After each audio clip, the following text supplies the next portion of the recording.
blind, have low vision, or have another print disability which makes reading, holding a book, or turning a page difficult or impossible. The content is copyrighted by the respective publishers. For more information, please visit us on the web at nfradioreading.org. Hello, this is Jackie, and for the next hour, I'll be reading from the December 22nd, Monday, issue of the Wall Street Journal on the Niagara Frontier Radio Reading Service. U.S. oil blockade of Venezuela pushes Cuba toward collapse, by Juan Ferrero and Ryan Dubé. Cubans are going hungry, suffering from spreading disease and sleeping outdoors with no electricity to power fans through the sweltering nights.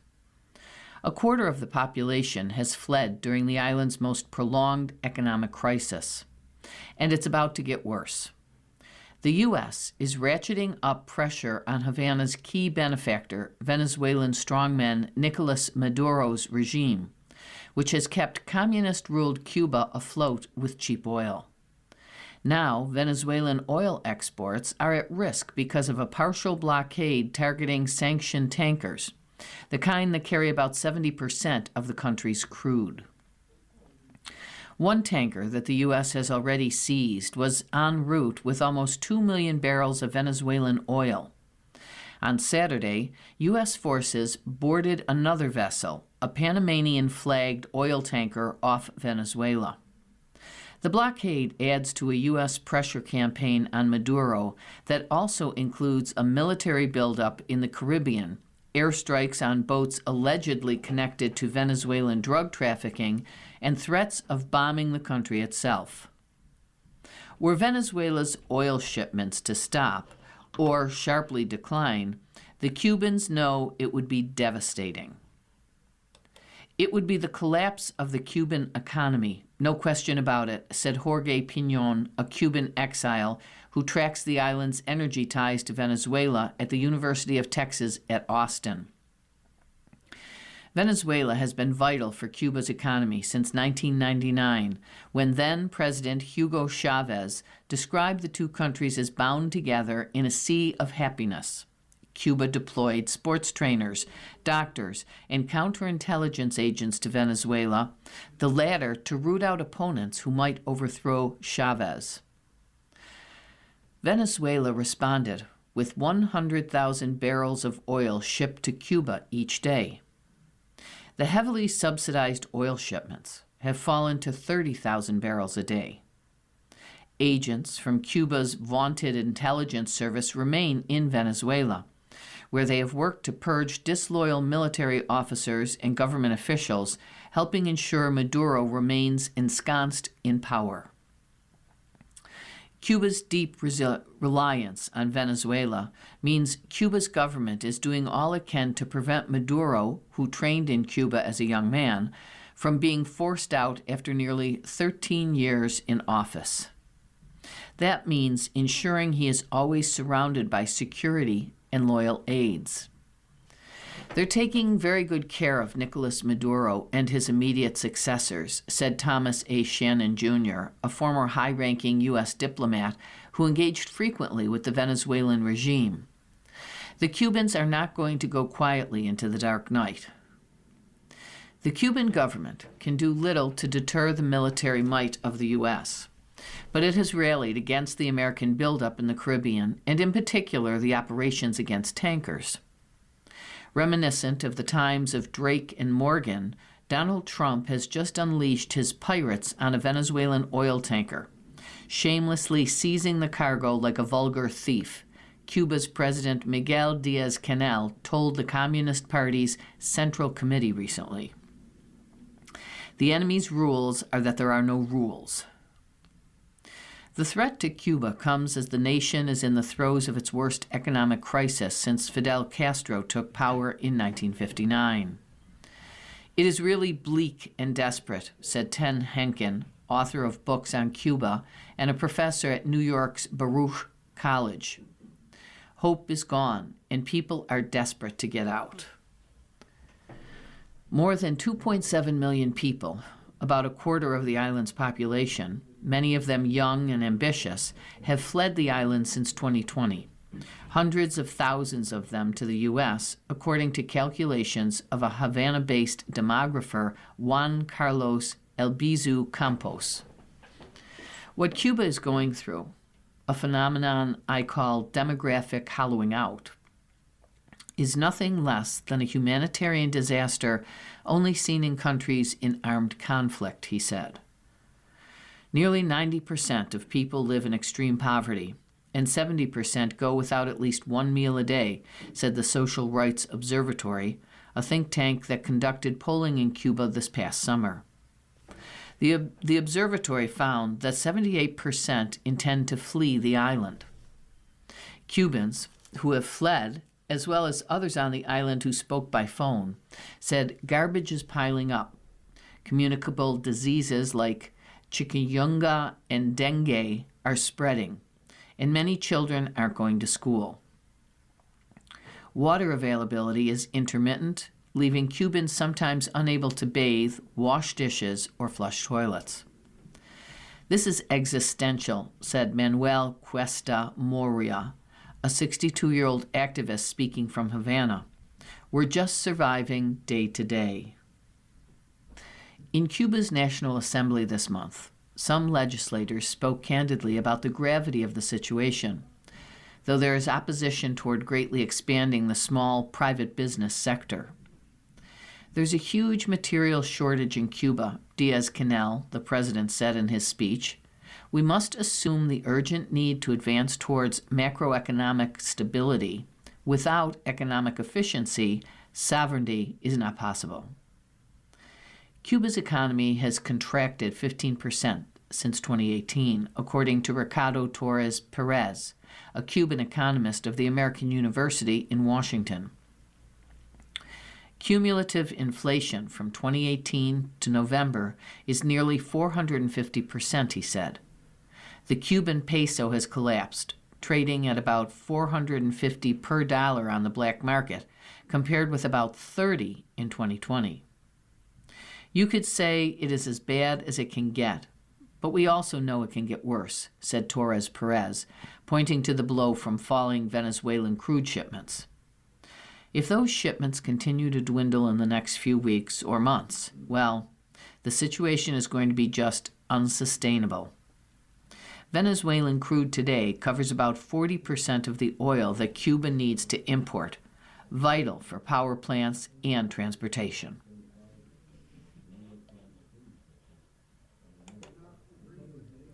Homeowners Won't Give Up Low Rates by Nicole Friedman. Mortgage rates have fallen to their lowest level in a year, but millions of homeowners are still locked into ultra-low mortgage rates that they don't want to give up. Nearly 30 million households, or 54% of primary mortgage holders, have mortgage rates at or below 4%. They were able to buy homes or refinance their mortgages when rates fell to 3% or lower in 2020 and 2021. Now, many of those who want to move don't feel it is worth it to buy a home and take on mortgage rates that have doubled. This lock-in effect has helped freeze the housing market for 3 straight years, suppressing the number of U.S. homes for sale and keeping inventory well below historic levels for most of that period. We don't expect to see this massive influx of home buyers, especially while mortgage rates are above 6%, said Hannah Jones, Senior Economic Research Analyst at Realtor.com. People can't afford to move. Other factors continue to unsettle the market. Near-record home prices are leading many buyers to give up. Expenses related to home ownership, including home insurance and property taxes, have also risen in many places. But mortgage rates remain a major stumbling block, despite having fallen in recent months. Rates are unlikely to fall far enough to persuade many of those homeowners who want to sell to take on a far more expensive loan. Economists don't expect significant declines in mortgage rates in the coming year, The Mortgage Bankers Association forecast in December that the 30-year fixed mortgage rate would average 6.4% in 2026. The Federal Reserve cut short-term interest rates this month, but signaled it might be done with further rate cuts for now. Mortgage rates edged lower to 6.21% last week, holding near the one-year low reached in October, Freddie Mac said. Kenneth Chen started a new job in Northern Virginia last year, but it doesn't make financial sense to sell his Chicago area home and buy a new one in Virginia, he said. Chen is renting an apartment in Virginia, but his wife and children still live in Illinois. Chen's mortgage rate on his Illinois house is under 3%. He estimated that buying an equivalent house in Northern Virginia today would cost him at least $1,500 a month more. It's just too big a jump on a monthly basis. It would really impact our budget, he said. I'm just waiting for the interest rate to drop before buying a home in Virginia, he said. Other locked-in homeowners would face similar increases. A homeowner paying the current typical mortgage payment of $1,291 would have needed to pay $2,236 or 73% more to buy a median-priced home in October of 2025, according to Realtor.com analysis. News Corp, parent of the Wall Street Journal, operates Realtor.com. Home buying activity has picked up.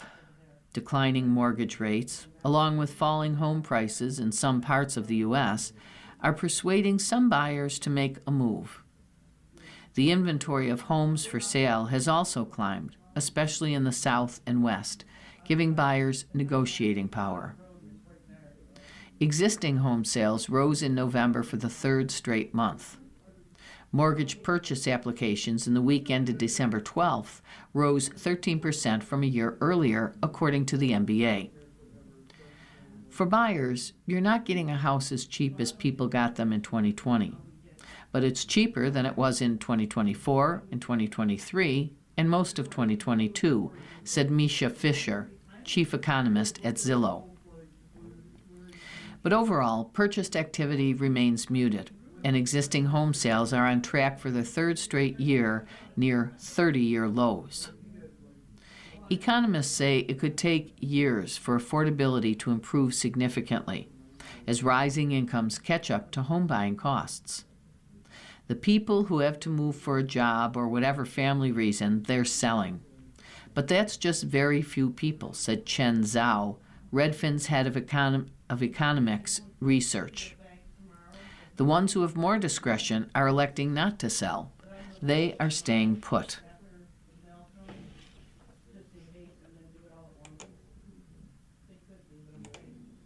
A man tries going cash only to cut spending and trim debt. Chase Goal had $500 in a quest to cover food, gas, and entertainment for 30 days. By Jennifer Williams. Christmas was coming, but this goose wasn't getting fat. Chase Goal needed to save money, so he planned an audacious challenge.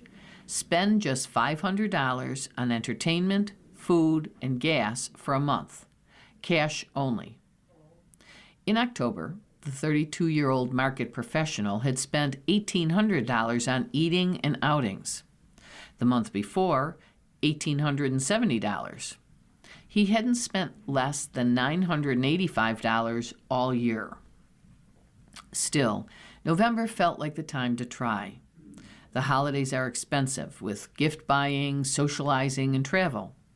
As Americans look for ways to stretch their dollar, more are heading to the ATM. Some keep the cash in envelopes. Goal went with his wallet. So-called cash stuffing surged in popularity a few years ago, with some finance experts touting a card-free existence as a top way to budget. It's picking up again. Some 48% of U.S. consumers said they expect cash to be among their top 3 payment methods this holiday season, according to PricewaterhouseCoopers survey a 7 percentage point increase from a year earlier, and the first sustained uptick in years. Gold doesn't remember how he got the idea, but November made for a catchy name. There's always no shave November, no whatever November. I was like, let's do no tap November, he said. A year ago, Gold had more than $40,000 in debt, and despite making monthly payments on his nearly maxed out credit cards, he barely covered the monthly interest. First, he combined his balances and closed his credit cards. Then, he set up a very public accountability mechanism. Every day, he details his debt reduction progress or confesses setbacks to his 6,200 followers across social media. But as he reviewed his finances heading into the holidays, a cold reality set in. Every month, I set a budget of $500 for entertainment and $500 for food, he said. Pretty much every single month. I go over on one of them, if not both. Goal had attempted a cash-forward existence before. When he found himself with around $200 earlier this year, he set out to see how long he could last without swiping. The answer was shorter than he'd hoped, 12 days. November would be different. He'd plan ahead, calling restaurants and venues to make sure they accepted cash. He'd look for free activities, cut coupons, and eat at home as much as possible. It seems like it should be easily accomplishable, he said. But weekends threw up obstacles. On the second Friday of the month, Goal met friends at a club. In his card-tapping days, such a night could easily add up to $40 or $50. Goal worried about pricey drinks, so he abstained. The night was almost free. I spent like $6 on a coat check, which is kind of annoying, he said. The next day, he headed to Washington Park for what was supposed to be a free few hours with friends. Then someone had the idea to rent swan boats at $12 each for the hour.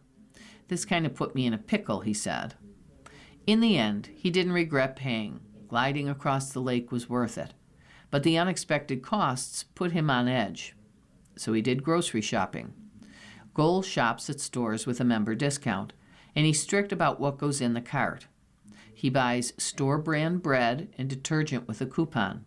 This month, no extra sweets or snacks. That made the shock at checkout all the worse.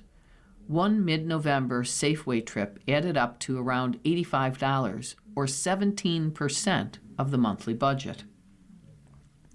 It was like, wow, Goal recalled, all of this is pretty expensive just for one little grocery run for about a week's worth of food.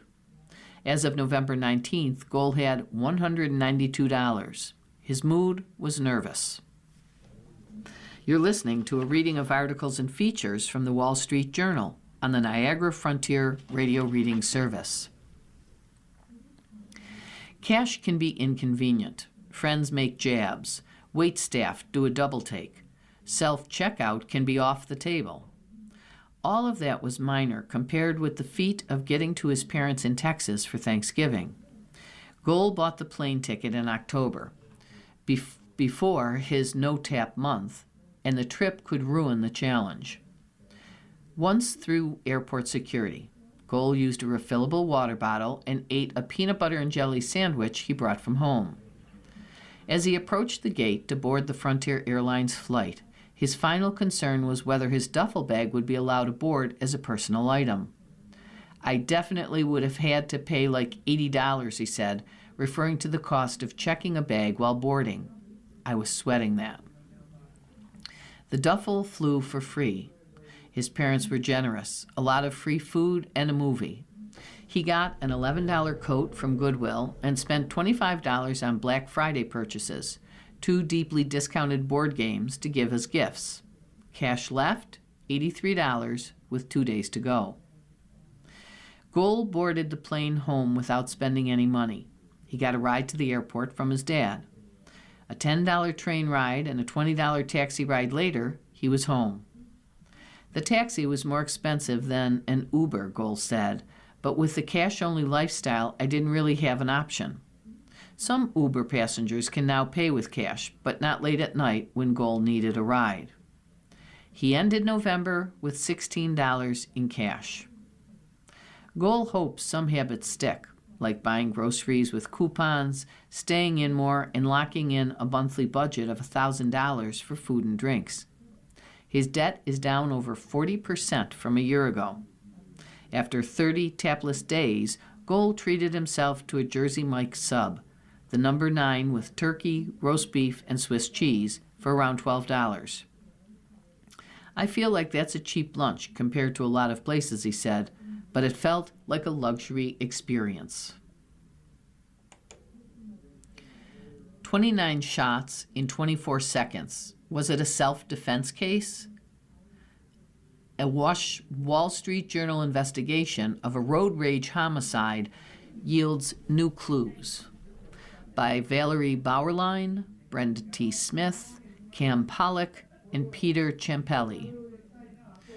From the moment Scott Spivey was shot in the back on Camp Swamp Road, the killer stuck to his story, repeating an account that has kept Weldon Boyd a free man.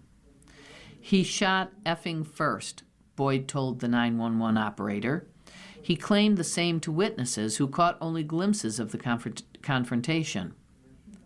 Boyd said it again to police, describing how Spivey had earlier tried to run him off the road and waved a gun out the window. Boyd reacted by chasing Spivey at high speeds for nearly 9 miles before Spivey got out of his truck with a .45 caliber pistol in his hand and a belly full of beer and whiskey. Spivey hollered at Boyd to stop following him. Then the shooting started. No one saw who shot first, except for Boyd and his buddy Bradley Williams. The two men fired 9mm pistols through the front windshield at Spivey, killing the 33-year-old insurance adjuster with a bullet Boyd said was his. Spivey fired wildly from inside his truck before collapsing dead on the console. Boyd's claim of self-defense protected him from arrest under South Carolina's Stand Your Ground law. He also was aided by Horry County officers, a new investigation by the Wall Street Journal found, based on 28 hours of police footage and recorded calls. Officers failed in their duty to guard the integrity of the crime scene, the evidence and witness accounts the Journal found. Boyd was allowed to speak to witnesses and make phone calls to his lawyer and surreptitiously to the deputy police chief in charge of homicide investigations who promised him help. Horry County Police declined to comment. 7 months after the fatal shooting, a state prosecutor decided it was a lawful self-defense homicide, saying Boyd and Williams acted out of fear for their lives. A special prosecutor and a state grand jury are now re-examining the case after Journal reporting raised questions about the homicide investigation, including why authorities appeared to ignore Boyd's recorded calls discussing the killing. One indicated that Boyd himself set off the deadly confrontation, not out of fear, but in anger. It was like, he just ran me off the road and aimed a gun at Bradley's head. F this guy, and I chased him, Boyd told his mother in a recorded call. Oh, I was on his ass, and his truck couldn't outrun my truck, and he knew it. So yeah, he was terrified. Boyd and Williams have denied wrongdoing. Their defense team said the two acted in lawful self-defense. The Horry County Police Department didn't respond to requests for comment. A spokeswoman previously said the department couldn't comment because of the ongoing investigation. One officer, racing to Camp Swamp Road, spread the word that evening, September 9, 2023. Boyd, a restaurant owner who served police free meals, was a big friend of law enforcement. A close enough friend, the Journal found, to bend the rules for, beginning with an unchallenged belief in Boyd's claim that Spivey shot first. The shot. In the span of half a minute, about 30 rounds were fired. After the last shot, Williams told Boyd, "God damn it, Weldon, why couldn't we effing leave him alone?" Moments later, Frank McMurrow, the closest witness, walked to Boyd's truck and asked, "Can I just check on him? I'm not going to do nothing." "Yeah, he fucking shot at us," Boyd said. McMurrow returned to his truck and spoke with the 911 dispatcher. "I don't know who shot first," he said. "I don't know who's wrong or who's right." Horry County Police Officer Kerry Higgs, first to arrive, immediately accepted Boyd's self-defense claim. He took Boyd's gun, but not his phone, a deviation from department procedure that set the course for what happened over the next few hours. While Boyd was on the phone with his lawyer, Kenneth Moss, he repeated to Higgs that witnesses saw Spivey shoot first. Higgs radioed other first responders saying, "I got multiple victims and witnesses stating that the victim had jumped out and brandished a pistol and shot at them." Yet Higgs, who arrived 3 minutes earlier, hadn't spoken to anyone about what happened except Boyd and Williams. Boyd, though, spoke with witnesses before and after police arrived, saying Spivey shot first. Police Department protocol calls for separating witnesses to ensure their accounts aren't influenced by others. An hour after police arrived, the watch commander admonished officers for failing that job. At 6:29 p.m., Boyd called a good friend, Brandon Strickland, the deputy police chief of Horry County. "I know that it's self-defense, and we got witnesses that are all saying it's self-defense," Boyd said, asking for Strickland's help. "I'm a nervous wreck, dude." Strickland said he would swing by, but I gotta be real careful. You know what I'm saying? Minutes later, Boyd was on the phone again with Moss, a former attorney for Horry County. Moss was connected to many people in the area, including Sergeant Damon Vescovi, the second officer to arrive. Moss worked as the attorney for the nearby town of Loris, South Carolina, where Vescovi's wife was on the city council. Vescovi took Boyd's phone and greeted Moss. He told Moss the killing sounded like self-defense based on the witnesses. Then Vescovi got off the phone and walked to his patrol car. He wrote a note and held it up for Boyd to read. "Act like a victim." Vescovi's lawyer said his client didn't intend to do anything illegal. Moss declined to comment. Strickland called Boyd minutes later, apologizing that he couldn't show up. He reassured Boyd that "I got the people coming that need to come." Soon after, Officer Mark Johnson, who had been speeding to Camp Swamp Road, radioed to officers saying that Moss wanted to enter the crime scene. Johnson told his colleagues that Boyd, the owner of Bowie's on the Boulevard restaurant in North Myrtle Beach, South Carolina, was a big-time pro-law enforcement person. Johnson called Strickland and turned off his dashboard camera shortly after he answered. Police later learned Johnson mislabeled the dashcam footage, which prevented the recording from being included in the homicide investigation file. Johnson didn't respond to requests for comment. The blackout. By 7:11 p.m., the police on Camp Swamp Road had turned off their body cameras at the prompting of a ranking officer.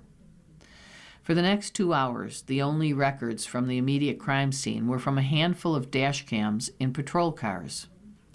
They show the arrival of Alan Jones, the lead detective on call that night. At about 8 p.m., Jones said, "We're trying to wrap this scene as fast as possible. We may even process him at the police impound lot." A deputy coroner came to Camp Swamp Road, and a coroner's van was called to transport the body. Typically in a homicide case, the coroner arrives, assesses the body, and takes photos before loading the corpse into a body bag and transferring it to a coroner's van. Instead, the deputy coroner left the scene empty-handed. The police report noted that because heavy rain, thunder, and lightning was in the horizon, Spivey's truck would be towed to the impound lot with his body inside. The Horry County Coroner's Office said the decision was based on the rain forecast and a request by police. Higgs' dash cam showed a few drops of rain hitting the windshield of his patrol car about an hour after police arrived. Weather records show no measurable precipitation that night. Experts, including 2 elected South Carolina coroners, said Spivey's body appeared to have been illegally mishandled. They said the jostling of the body during the 25-mile tow trip would have ruined its value as evidence.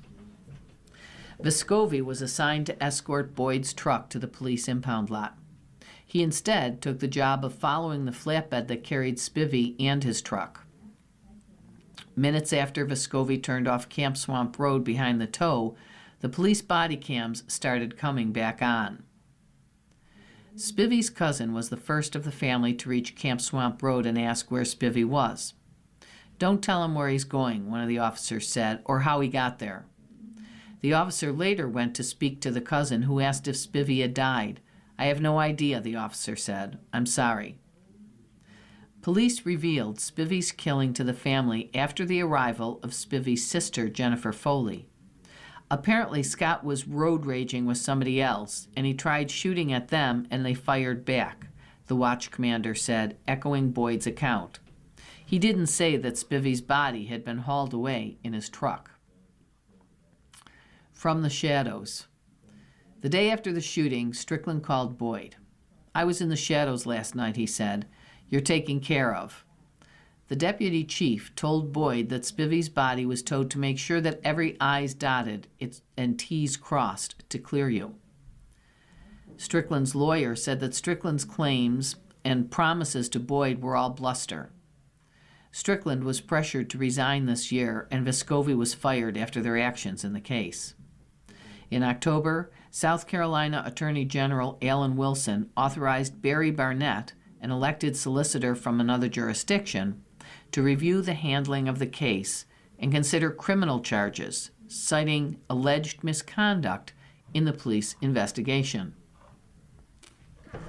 Barnett has since impaneled a state grand jury, his deputy said Monday, declining further comment. It didn't matter whether Spivey shot first for Boyd and Williams to seek legal protection under the state's Stand Your Ground law, said Wilson and his deputy Heather Weiss, the prosecutor who closed the case. The law allows the use of force against deadly threat. The Spivey family filed a wrongful death lawsuit against Boyd, 34, and Williams, 36. A civil court hearing to determine whether the shooting was lawful self-defense is set to begin February 17th. In response to the lawsuit, lawyers for Boyd and Williams tried for months to coax McMurrow into appearing for a deposition to recount what he saw. McMurrow, a 38-year-old business owner in suburban Richmond, Virginia, told the Journal he ignored the request because of the pressure he felt from Moss. Moss called to try to explain Boyd's actions, McMurrow said, recalling the conversation. "I felt like they wanted me to help him," McMurrow said. Moss sent McMurrow a copy of the statements he made to police to help him remember what he saw and what he said. "The shooting was something I relived every day," McMurrow said in the interview. "It's a tape in my head I can't replay. That's why I wasn't comfortable with make sure you read your statement." McMurrow sat for a deposition on December 1st, responding to a subpoena requested by the judge in the Spivey family's lawsuit. Under oath, McMurrow repeated what he had told the Journal. He was driving with his wife on Camp Swamp Road when Spivey pulled to a halt ahead of him. He slowed, and as he passed Spivey's truck, McMurrow, a gun owner, said Spivey was holding his pistol down by his pants pocket, pointed toward the ground. The firearm was in a locked position, he said. McMurrow then drove past Boyd's truck and saw him sitting in the driver's seat, gripping a pistol in both hands, pointing the barrel at the front of the windshield toward Spivey. From his rearview mirror, McMurrow saw Spivey move his arm slightly, he said at the deposition, and then all hell broke loose. "He shot us first," said Weldon Boyd. You're listening to a reading of articles and features from the Wall Street Journal on the Niagara Frontier Radio Reading Service. CBS pulls segment off 60 Minutes by Isabella Simonetti. CBS News pulled a planned 60 Minutes segment on an El Salvador maximum security prison where the Trump administration sent hundreds of Venezuelan migrants, a last-minute decision that drew a rebuke from one of its high-profile correspondents. Sharon Alfonsi said in a Sunday email to fellow correspondents, including Leslie Stahl, Scott Pelley, and Anderson Cooper, that she learned Saturday that new CBS News editor-in-chief Barry Weiss spiked our story. Alfonsi said the last-minute change was, in her view, a political decision rather than an editorial call, according to the email, which was reviewed by the Wall Street Journal. The 60 Minutes report on Inside CCOT will air in a future broadcast. We determined it needed additional reporting, a spokesperson for CBS News said. Over the course of this weekend, Weiss made the decision not to run the piece as planned, according to people familiar with the matter. Our story was screened 5 times and cleared by both CBS attorneys and Standards and Practices. It is factually correct, Alfonsi wrote in the email. If the standard for airing a story became the government agreeing to be interviewed, she wrote, the network would cede editorial control. We go from an investigative powerhouse to a stenographer for the state, Alfonsi wrote. CBS parent Paramount purchased Weiss's news and opinion site, The Free Press, for $150 million this year. At the time of her appointment, Paramount chief executive David Ellison said he hired Weiss to bring to CBS news that reflects reality and journalism that doesn't seek to demonize but seeks to understand. CBS advertised the segment on Friday, showcasing Alfonsi's interviews with some of the deported migrants who had since been released from the mega prison, saying they described the brutal and torturous conditions they endured. The Trump administration earlier this year deported alleged Venezuelan gang members to El Salvador's Terrorism Confinement Center, a sprawling compound known as CCOT. A federal judge in June said the administration must allow the migrants it shipped there an opportunity to challenge the removal from the U.S. Weiss, who began her role as editor-in-chief of CBS News in October, has been involved in booking guests and recruiting talent while she sets the stage for a broad overhaul of the news network. She recently launched a new town hall series, the first of which featured Erica Kirk, the widow of Charlie Kirk, the conservative activist who was killed this year. She also recently named Tony Dokopil as the next anchor of the CBS Evening News and brought on Matt Gutman, a longtime ABC journalist, as chief correspondent. They were classmates, then one took a terrible turn.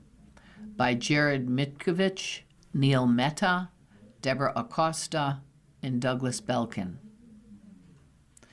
25 years ago, 2 promising physicists graduated from a prestigious science university in Lisbon. Last Monday, one gunned the other down at his home outside Boston after firing on a classroom of Brown University undergrads, authorities said. Claudio Neves Valente, the suspected shooter, once had a bright future.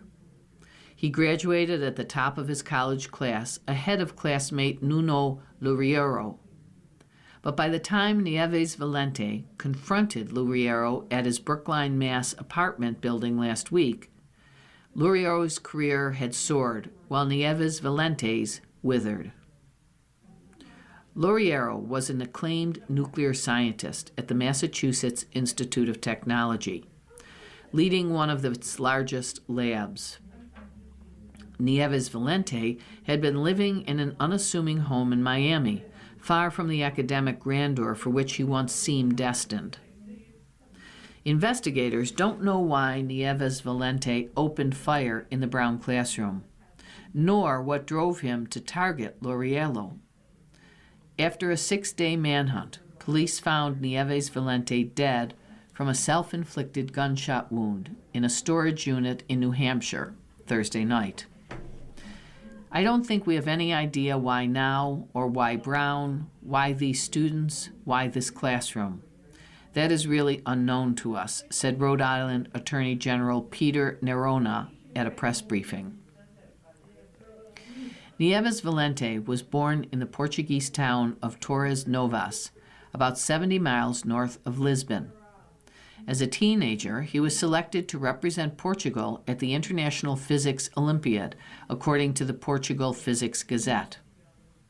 The wife of one of his teachers told local media that the teacher considered him his best student. In 1995, he enrolled in Lisbon's Instituto Superior Técnico to pursue a physics degree. So did Lauriello.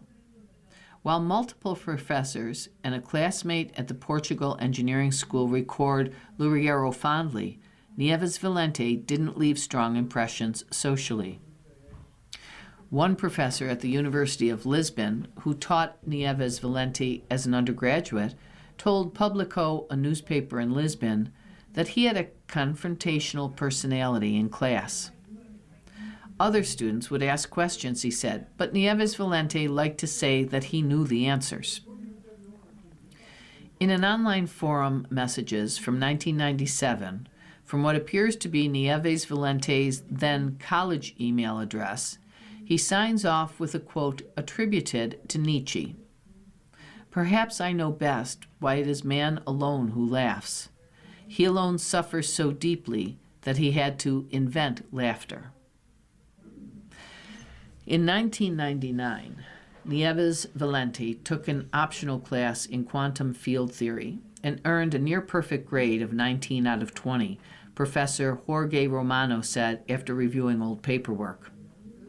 The class had only 15 students, but Romano said he had no memory of Nieves Valente. He excelled academically and served as a teaching assistant. In 2000, he came to the U.S. to pursue graduate studies at Brown, where acquaintances say he struggled to adjust. Scott Watson, now a physics professor at Syracuse University, said he was essentially Nieves Valente's only friend at Brown. Both socially awkward, Watson approached him sitting alone at orientation and said hello. The two grew close, Watson said, recalling fond memories of dinners with him at a local Portuguese restaurant. Nieves Valente had an impressive intellect, but often became frustrated, sometimes angry, about life at Brown, Watson said. He complained that the classes were too easy. He already knew most of the material, and the food options were subpar. He expressed particular irritation about the lack of high-quality fish, Watson said. Nieves Valente had flashes of temper. Watson recalled once having to break up a fight between him and a classmate whom Nieves Valente had called his slave. In the spring of 2001, Nieves Valente took a leave of absence from Brown and later formally withdrew. Nuno Marias, a college classmate, told Publico, the Lisbon newspaper, that after Nieves Valente left Brown, he returned to Portugal, where he worked for an internet services provider and a telecom company. Some former classmates are speculating about his mental health and whether he envied Lauriello's successful career. In 2017, Nieves Valente came back to the U.S. through the Diversity Lottery Immigrant Visa Program and was given a green card. His last known address is in Florida, a small yellow home in Ives Estates, a middle-class neighborhood in North Miami-Dade County. He rented a car on December 1st. Sometime before December, Nieves Valente left Miami for New England.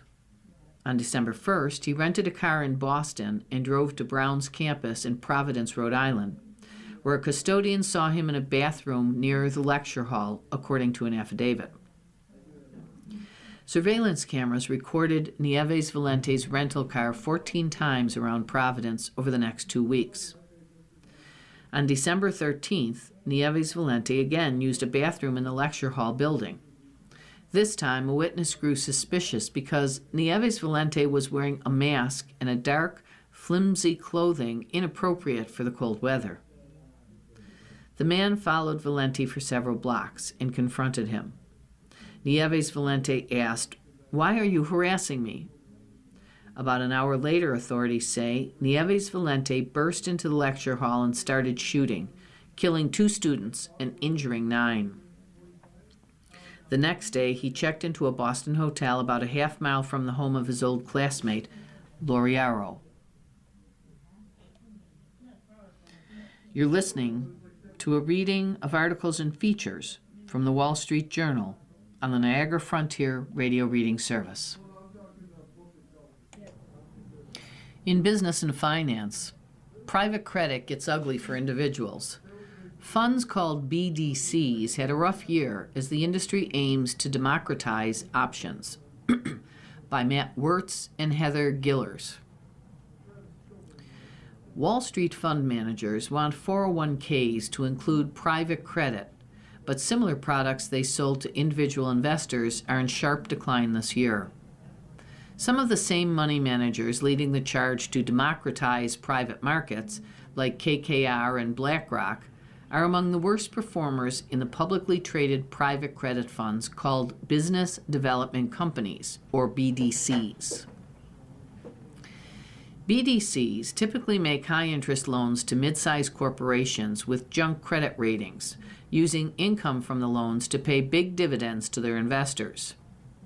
They're a popular way for fund managers to draw mom-and-pop investors into the booming private credit industry. Demand for BDCs surged, and the cash they manage has more than tripled since 2020 to about $450 billion, according to the law firm Mayer Brown. Now, a number of BDCs stumbled. A Van Eck exchange-traded fund that tracks the stocks lost 5.96% this year, according to Morningstar, while the market is up. The more than $2 trillion private credit universe has been mostly restricted to big investors and wealthy individuals. But the BDC slump shows how the hot investment product can extract a harsh penalty from anyone who tries to get out at the wrong time, as individual investors often do. The BDC sell-off began this summer after falling interest rates reduced income from the loans they own. Then, a $14 billion fund managed by KKR reported heavy losses from loans gone wrong, and separately, a rash of alleged frauds in companies such as the auto supplier First Brands spooked investors. J.P. Morgan Chase chief executive Jamie Dimon, who has a love-hate relationship with private credit, warned about more credit cockroaches lurking. Investor anxiety hit a crescendo in November when Blue Owl, the poster child for private credit lending, scrapped a plan to merge 2 funds it manages. Private credit fund chieftains such as KKR co-founder Henry Kravis, Apollo Global Management chief executive Mark Rowan, and Blue Owl co-CEO Mark Lipschultz have all defended the industry, calling the market angst overblown. Individual investors like BDCs because they deliver steady income when held over the long term, with an annualized yield of more than 9% over the past decade, according to S&P's BDC index. But their stocks have a history of wild swings, often triggered by loan defaults or interest rate declines. The funds can't easily exit the loans because there's no organized market to trade them. BDC managers said the bulk of their investments are rock solid. There's been significant amount of attention to certain specific defaults in the broader marketplace. Daniel Pietschak, chief investment officer of KKR's BDC, told investors on an earnings call in November. We believe those are not private credit matters and are very specific situations and names. The stock of KKR's BDC dropped about 33% this year.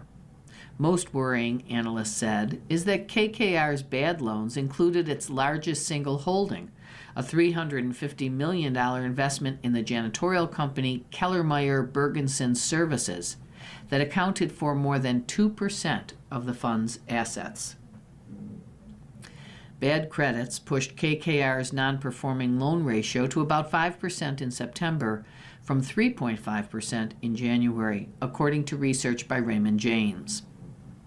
There might be more problems. 14.4% of the fund's income derives from loans that pay interest in kind rather than in cash, a sign that its borrowers are struggling to keep current on their obligations. The BlackRock BDC, with about $1.8 billion of investments, reported 7% of its loans as non-performing in September. The fund took another loss last month with an $11 million loan to Renovo Home Partners after the home repair company went into liquidation. BlackRock valued the investment at 100 cents on the dollar weeks before the bankruptcy.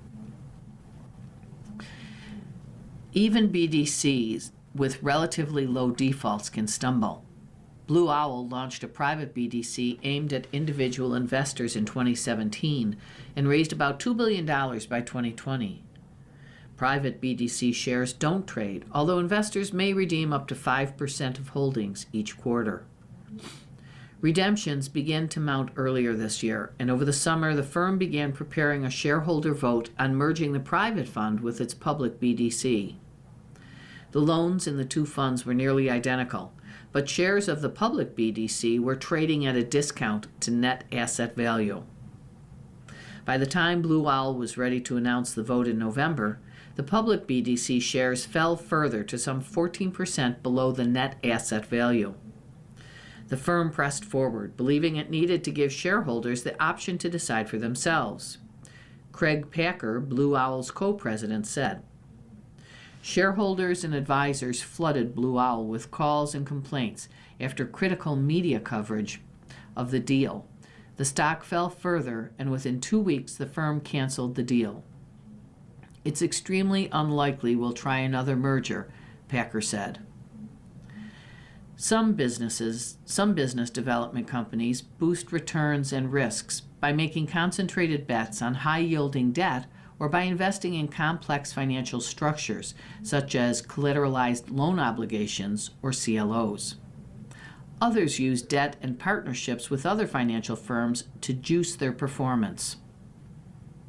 Great Elm Capital, a small BDC affiliated with the boutique investment bank Imperial Capital, used all of the performance-enhancing tactics in its $420 million portfolio and found itself with hefty exposure to First Brands. The hit from First Brands had magnified effect on Great Elm stock because the company borrowed about $200 million to boost returns. The auto supplier took out billions of dollars in loans with the help of investment bank Jefferies Financial Group before it tumbled into bankruptcy court in September in the midst of revelations of faulty accounting. Dozens of other debt funds bought the loans, but few bet on the company as heavily as Great Elm, which has a partnership with Jefferies. Great Elm held $20.6 million of First Brand loans directly, accounting for 6.3% of its portfolio, excluding short-term investments. That led to a $16.3 million unrealized loss, according to the company. The BDC recorded a $3.2 million loss from a joint venture with Jefferies, which invested in CLOs that were exposed to First Brands, according to an analysis by the Wall Street Journal.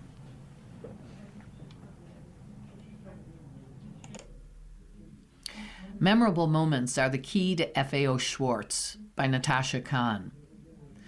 Daniel Chibetta zips through the crowds at the FAO Schwartz toy store in Midtown Manhattan, pointing out giant giraffe plush toys, luxury teddy bears, and scented slime. It's shortly before Christmas, and the 21-year-old is taking a young customer from Houston on a guided birthday shopping spree. Chibetta is a personal shopper. Shepherding the 10-year-old girl and her family through the buzzing rush of holiday shoppers, he asks if she would like to make her own charm bracelet or design the embroidery on a stuffed bunny. "I can't believe this is real. It's all a dream," Mary Louise Davis exclaims. Her family, who spent $100 for the group of Chibetta's shopping tour, will spend hundreds more on a customized Barbie doll and other gifts for Mary Louise, and even more on the other items they purchased for her cousins. Retailers are counting on personal premium experiences like Chibetta's tour as an antidote for physical stores sickened by the ascendance of shopping on the internet. For struggling bricks-and-mortar chains, the experiences promise to lure consumers away from their screens, buoying sales at shops that have lost relevance and revenue in the age of e-commerce. Many shoppers now prefer to buy online. Artificial intelligence chatbots, which guide consumers who are seeking help finding products to particular purchases, further threaten longtime real retailers. Yet bricks-and-mortar chains wager they can carve out a place with consumers, especially younger generations, who surveys show want a rewarding gifting experience more than tangible gifts and same-day delivery. They want a memorable moment they can share and relive, said Angie Solanki, who heads up U.S. retail at Colliers, a commercial real estate firm. Personal shopping is also a tool for stores to reel in wealthier consumers with disposable income to spend, a prize target. The top 10% of earners, households making about $250,000 a year or more, now account for close to half of all spending in the U.S., according to an analysis by Moody's Analytics. Retailers that tap into the desire for unique, shareable experiences, Solanki said, are poised to capture the hearts of these experience-hungry consumers. Signs of the premium experience push are taking hold. At the Lego store near FAO Schwartz's spot in Midtown Manhattan, customers make custom toys. Guests at Mattel's American Girl store not too far away dine on cinnamon buns and sundaes with dolls. Luxury retailer Louis Vuitton this year opened a ship-shaped flagship store called the Louis in Shanghai with an exhibit of the brand's culture and history. The future of retail, Chief Executive Pietro Beccari has said, would be about retailtainment, a mix of storytelling, shopping, and entertainment. FAO Schwarz was an early victim of the rise of big box discounters and internet shopping in its reshaping of the toy industry. In the early 2000s, it was forced to close many of its stores. It was bought by Toys R Us, which closed its storied flagship store in New York before filing for bankruptcy itself. FAO Schwarz, now owned by consumer products company 360 Group, opened its new Manhattan outpost in 2018. It is now seeing customers return for exclusive toys like the Statue of Liberty Funko Pops, as well as experiences. It's all about creating something unforgettable, says Taylor Bodo, FAO Schwartz's Director of VIP Experiences. We're not just a store. We're part of people's favorite memories. On her tour with Chibetta, Mary Louise designs her own store-branded makeup kit and chooses a Jellycat plush toy in the shape of a pancake, in addition to customizing a Barbie. She also picks out presents for her cousins, including a plush bag shaped like a croissant. She is still on cloud nine, says Katie Davis, Mary Louise's mom. Her daughter felt like a VIP, and she couldn't stop smiling after the tour ended. She's plotting how to join her younger sister when she goes on a similar birthday visit in 2027. I think she's going to be talking about this for years, Davis said. You've been listening to a reading of articles and features from the Monday, December 22nd issue of the